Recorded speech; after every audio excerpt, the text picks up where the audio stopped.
Eu sei que eu tô muito atrasada em relação aos outros canais, mas eu sou a Nanda e tô aqui para deixar a minha lista de melhores filmes de 2024. Segue duas regras. Primeiro, só entram filmes com um ano de lançamento 2024. Segundo, filmes que eu assisti. Então tem filmes aí que estão super no hype que eu ainda não assisti e que podem até ser bons, mas não vou entrar aqui nessa lista. Chega de conversa e vamos lá. Já pensou ser convidado para um fim de semana numa ilha particular com tudo pago, sem gastar nadinha? Parece um sonho, né? Mas e quando esse sonho começa a mostrar sinais sutis de que algo está errado? Em Pisque Duas Vezes, a gente acompanha a Frida, que é interpretada pela Naomi Eck, uma garçonete que, junto com a sua amiga Jess, que é interpretada pela Alia Shawkat, recebe um convite tentador do bilionário Slater King, muito bem interpretado aqui pelo Channing Tatum. O que começa como uma escapada luxuosa, logo vai se transformando num pesadelo à luz do dia. Parece que cada situação estranha vai evidenciando uma nova camada de terror psicológico. E sabe o que eu acho mais assustador de tudo nesse filme? É a forma como o filme usa uma fotografia vibrante e colorida para contrastar com os acontecimentos que vão rolando. Provando aí que o terror mais profundo não precisa de clichê e muito menos de tudo feito nas sombras. O que torna Pisque Duas Vezes o melhor filme de terror do ano não são os sustos baratos ou os monstros sobrenaturais, mas a perturbadora proximidade com a realidade. Em um momento onde manchetes sobre abuso de poder na indústria do entretenimento, como essas notícias recentes que a gente tem visto aí de denúncias contra o Puff Daddy, continuam surgindo, né? O filme se torna ainda mais relevante e assustador. O Pisque Duas Vezes faz a gente se lembrar de como o horror pode se esconder atrás de sorrisos carismáticos e convites tentadores. Eu vou falar aqui um clichê, mas muito verdadeiro. É impressionante como a ficção imita a realidade. Você já se sentiu numa situação onde qualquer decisão que você venha a tomar poderia mudar completamente o rumo da vida de alguém? Imagina uma situação onde o peso de uma escolha parece demais. Em Jurado número 2, o Nicholas Hoult dá vida a Justin Camp, um pai de família comum que se vê preso num dilema. Como jurado num caso de assassinato, ele descobre que pode estar pessoalmente conectado ao crime. O brilhantismo da atuação do Nicholas Hoult está justamente nos detalhes sutis.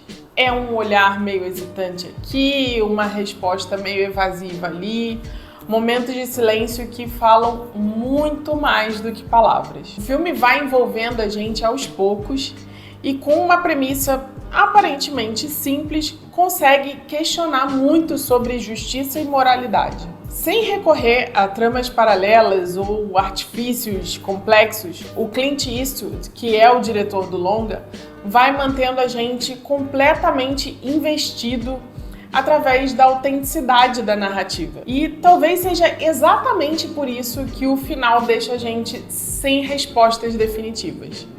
Porque, na realidade, assim como acontece no filme, nem sempre existem verdades absolutas. São apenas escolhas difíceis e suas consequências. Você que já assistiu, comenta aqui embaixo o que você faria se você estivesse no lugar do jurado número 2. Você pode até não gostar dele, mas o Donald Trump é, sem dúvida, uma das figuras mais polêmicas da história recente. Ele é um nome que gera engajamento instantâneo, seja por amor ou por ódio. É incontestável que ele passou por uma enorme transformação, de empresário do mercado imobiliário a uma das personalidades mais influentes do século. Mas nem sempre foi assim. Você já se perguntou como alguém se torna uma figura tão controversa? Em Um Aprendiz, a gente faz um mergulho justamente nessa transformação, com um recorte do tempo nas décadas de 70 e 80, quando um jovem Trump, brilhantemente interpretado pelo Sebastian Stan, encontra com seu mentor Roy Cohn, que aqui é interpretado pelo maravilhoso Jeremy Strong. É através dessa relação que a gente vai vendo o nascimento de táticas e estratégias que moldaram não apenas um império bilionário, mas também a personalidade de alguém que futuramente vai chegar à presidência dos Estados Unidos. E por 2 vezes. Eu gosto muito do diretor Ali Abbasi, ele fez Border e Holy Spider, e quando saiu o trailer desse filme eu fiquei bem empolgada para assistir. Eu gosto da maneira como ele vai apresentando aí temas complexos como ambição, poder, ética, através das atuações muito marcantes do Sebastian Stan e do Jeremy Strong. Eu já tinha falado sobre ele no meu vídeo sobre Succession, vou deixar aqui nos cards e nos comentários. Adoro a atuação dele, acho ele super investido no personagem, né? Adoro. O Ali Abbasi consegue trazer um olhar muito peculiar sobre a construção de uma das figuras mais controversas da atualidade. É um retrato aí do preço do poder e como certas escolhas podem transformar não apenas uma pessoa, mas toda uma sociedade. E já que a gente está aqui falando dos Estados Unidos, a verdade é que todo mundo sonha em ser bem-sucedido na vida. Encontrar aquela oportunidade única que pode mudar tudo. O famoso American Dream, o sonho americano.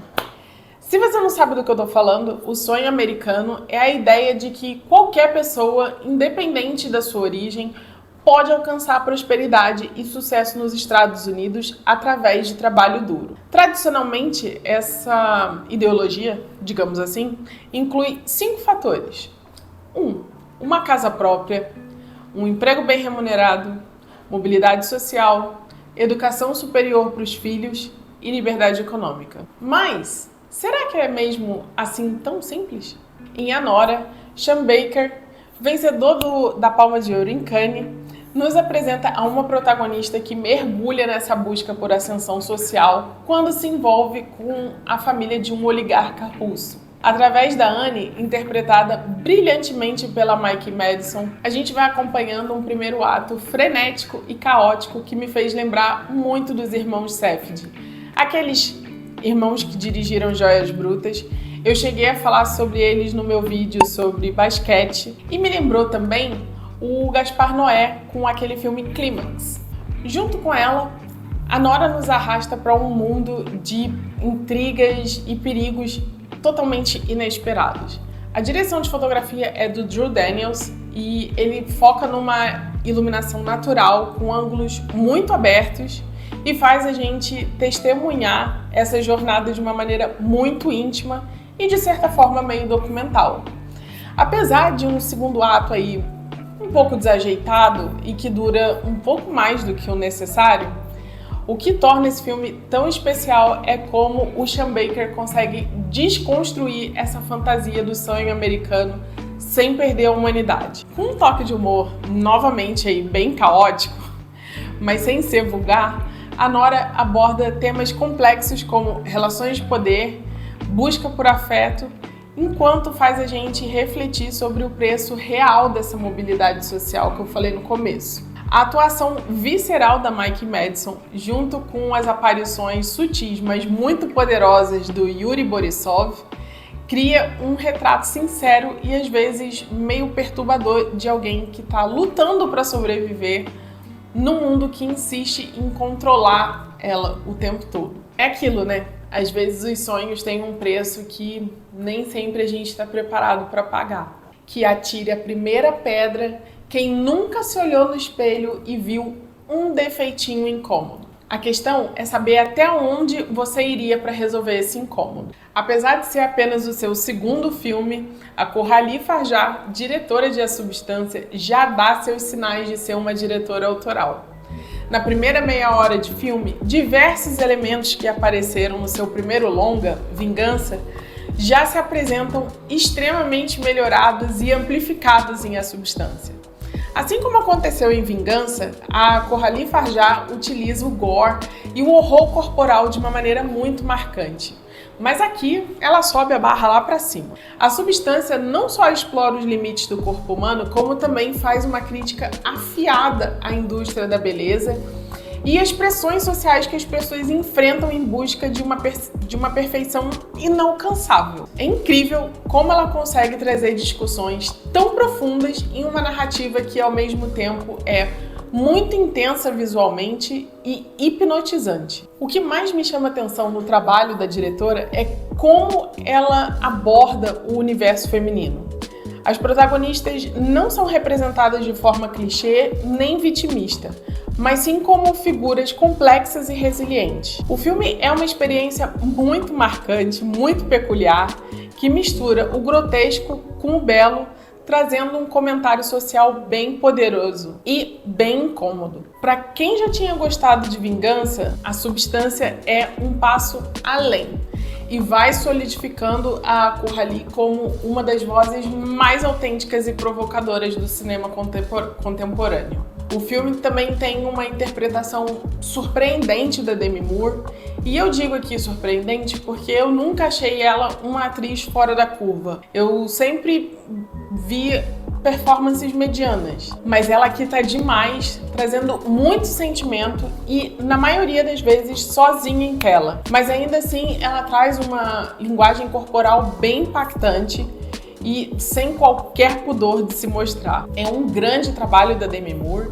e, sem sombra de dúvidas, esse é um dos filmes mais ousados de 2024 e não podia ficar fora da minha lista de melhores do ano. Você seria capaz de ver uma injustiça e deixar passar? Você é capaz de ver alguém numa situação de perigo e não fazer nada? Pequenas Coisas Como Estas é um drama histórico baseado no livro do mesmo nome da autora Claire Keegan e aborda um tema muito complicado e delicado que foram as lavanderias de Madalena, na Irlanda. Ambientada em 1985, Pequenas Coisas Como Estas narra a história de Bill Furlong, um vendedor de carvão numa pequena cidade holandesa que é totalmente dominada pela influência da Igreja Católica. O filme explora a corrupção institucional e a falta de ação da sociedade diante de injustiças. A história também aborda a importância da compaixão, da moralidade, da resistência e mostra como pequenos atos de coragem podem desafiar estruturas de poder muito arraigadas. Além disso, é bastante interessante de acompanhar todo o dilema interno do protagonista, os traumas pelos quais ele passou e como ele pode usar essa carga psicológica como um catalisador para fazer uma coisa diferente. Acho que ninguém melhor do que o Cillian Murphy para fazer um homem perturbado mentalmente e que recebe um chamado sentindo que precisa fazer algo para mudar a situação. Ele passa essa angústia do personagem que a gente consegue sentir e se imaginar na pele dele. Ao mesmo tempo que a gente quer que ele faça alguma coisa, a gente depois pensa na família dele e a gente acha que ele deve ficar quieto. Para melhorar a situação, tudo isso acontece durante o Natal, que com toda certeza aumenta a dúvida e amplia as camadas de significado e de sentimento que essa data traz pra gente. É um filme super sério que eu amei. Se você já perdeu alguém próximo e muito querido, você sabe como é lidar com essa dor. Tem dias que é insuportável. Alguns levam meses para processar, outros podem levar anos, décadas, se é que algum dia essa ferida realmente vai cicatrizar. A verdadeira dor fala sobre essa superação do luto, que em muitos casos pode ser devastador. A gente acompanha uma viagem para a Polônia de dois primos judeus, o Benji e o David. São duas pessoas completamente diferentes e com uma certa inadequação, cada um à sua medida. Quem dá vida ao Benji é o Kieran Culkin, o Roman de Succession, que expressa de maneira ímpar a personalidade expansiva e cativante do rapaz. Segundo David, ele lê pessoas como ninguém. Ele se expressa de maneira transparente, sem filtro e carrega uma sinceridade impressionante e muitas vezes incômoda, porque nem todo mundo está preparado para ouvir a verdade, não da maneira como o Benji fala. Por outro lado, a gente tem o David, que é vivido pelo Jesse Eisenberg, um cara introvertido, reservado e que não esboça grandes reações. Ele parece muito alguém dos tempos atuais, retraído, com medo de incomodar, até mesmo para não ser incomodado. Tudo que ele faz é preparado, planejado e ele se desculpa o tempo todo. A viagem para a Polônia tem uma razão de ser que logo a gente vai descobrir que é em virtude do falecimento da avó deles. O que torna esse filme tão sensível e tão especial é como ele aborda o luto sem cair no melodrama barato. Com uma fotografia deslumbrante do Michael Demack, embalado pela música de Chopin, o filme é simplesmente uma obra de arte, com paisagens que mais parecem uma pintura. É uma das fotografias mais lindas que eu assisti em 2024. O Jesse Eisenberg consegue criar algo profundamente humano na sua segunda direção, e aqui ele também assina o roteiro. É um filme que respira, que tem alma, que faz a gente sentir cada momento com os personagens. No fim, eu acho que não tem uma maneira certa ou errada de lidar com o luto. Existe só a nossa maneira, com as nossas imperfeições, inadequações.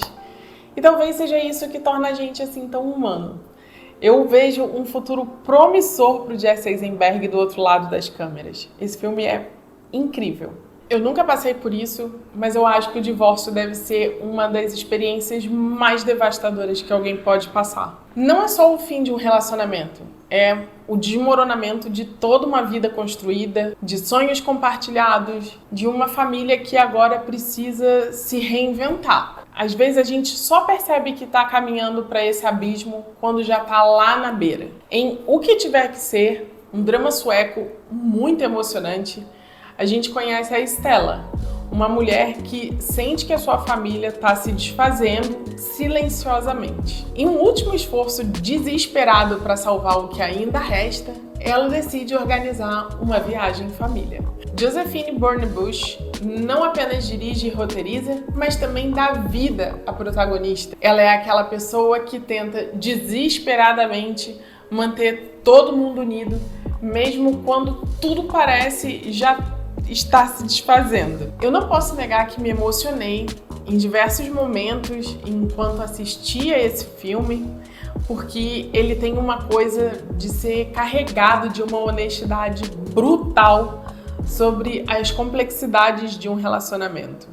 Isso é coisa de filme escandinavo. Traz diálogos difíceis, momentos de tensão, e a gente se pega refletindo sobre temas como reconstrução familiar, autodescoberta e os desafios da vida cotidiana. O elenco é excelente, incluindo um ator júnior que deixa a gente inquieto com a energia dele. Ele é caótico. Sem dúvida, esse é um título que me deixou bastante reflexiva por alguns dias. Eu cheguei a pensar que às vezes a gente precisa deixar que algumas coisas se quebrem para poder reconstruí-las de uma maneira ainda mais forte. E é por isso que esse filme precisava estar no meu top 10 do ano. Lembra quando a gente falou de Donald Trump? É impressionante como algumas pessoas têm um carisma tão magnético que conseguem atrair seguidores dispostos a dar a vida por eles. Líderes religiosos, políticos carismáticos, influenciadores. Não é incrível como eles parecem exercer um poder hipnótico sobre os seus seguidores? Agora, imagina esse mesmo poder num jovem que precisa decidir entre usar essa influência para vingança ou para algo maior. É exatamente isso que a gente vê em Duna Parte 2. Paul Atreides, após a destruição da sua casa nobre, encontra refúgio entre os Fremen, o povo do deserto de Arrakis. O que começa como uma busca por vingança, logo se transforma em algo muito maior quando o Paul percebe o poder messiânico que ele exerce sobre esse povo. A jornada dele não é apenas retomar o que perdeu, mas é sobre o peso esmagador de se tornar o líder que todo mundo espera que ele seja. O que torna Duna aí uma grande história é como ele consegue ser tão épico e tão íntimo. Acho que o Denis Villeneuve criou aí uma grande história, uma obra-prima de elementos técnicos. Tudo trabalha em perfeita harmonia e conta uma história que consegue ser profundamente humana sobre poder, destino e escolha. É isso mesmo, eu já estou colocando Duna aqui como um clássico. Quero contar aqui uma história pessoal para vocês. Eu fui criada pela minha avó E isso me ensinou desde cedo que ser mãe vai muito além de laços biológicos. Junto com as minhas tias e a minha própria mãe, ela me deu valores sólidos, me encheu de afeto e nunca me deixou faltar nada, nem material, nem amor. Eu aprendi com essa experiência que maternidade é sobre escolhas, é sobre escolher amar, cuidar, sobre estar presente. E às vezes esse amor pode vir das formas mais inesperadas. É exatamente essa a mensagem que Robô Selvagem traz pra gente. A história segue Roz, uma robô que naufraga numa ilha e precisa aprender a sobreviver num ambiente completamente hostil aos seus circuitos e engrenagens. Mas é quando ela encontra um filhote de ganso órfão que o verdadeiro propósito dela surge. Teoricamente, a Roz é incapaz de sentir, só que ela escolhe se tornar mãe de uma criaturinha que precisa de proteção e amor. O que me fez escolher Robô Selvagem como número 1 da minha lista de melhores filmes de 2024 foi justamente essa capacidade que o filme tem de emocionar e de ter feito eu me conectar tão intimamente com essa história, de fazer com que eu me imaginasse naquele lugar, e faz isso com uma premissa aparentemente tão simples. O storytelling aqui desse filme é impecável. Ele segue os arquétipos clássicos e a jornada do herói de uma maneira brilhante. Só que ele faz isso adicionando camadas de complexidade emocional que vão pegando a gente de surpresa. Cada personagem aqui é construído com uma profundidade psicológica muito impressionante. Mesmo eles sendo animais ou uma robô, né? A forma como esse filme aborda temas como convivência entre tecnologia e natureza, o significado de estar vivo e principalmente a essência da maternidade, acho que cria uma experiência para a família toda. É uma história muito linda e que trata de temas super importantes. Trata de valores também e mantém essa ideia viva na nossa cabeça de que amor, cuidado e conexão podem surgir dos locais mais improváveis. Família é muito mais sobre escolhas do que simplesmente laços sanguíneos. Esse foi o meu top 10 melhores filmes de 2024. Deixe aqui nos comentários se teve algum filme que ficou faltando ou se você assistiu algum que eu não assisti, que não apareceu por aqui. Deixe aqui nos comentários. Não esquece de se inscrever no canal, deixe o seu like e compartilha com alguém que realmente merece essa lista. Feliz Ano Novo e bons filmes!